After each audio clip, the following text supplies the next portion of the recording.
Okay, here's how to take this quiz on what we just learned in our Earth history lesson.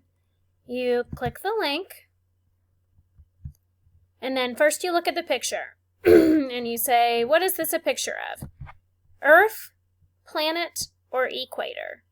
And you click which answer you think is correct. Is this heat, pressure, or time? Does this picture show heat, pressure, or time? Does this picture show heat, pressure, or time? Does this picture show teacher, doctor, geologist? So make sure you select an answer for each one like that. And once you've selected all the answers, you click submit right here.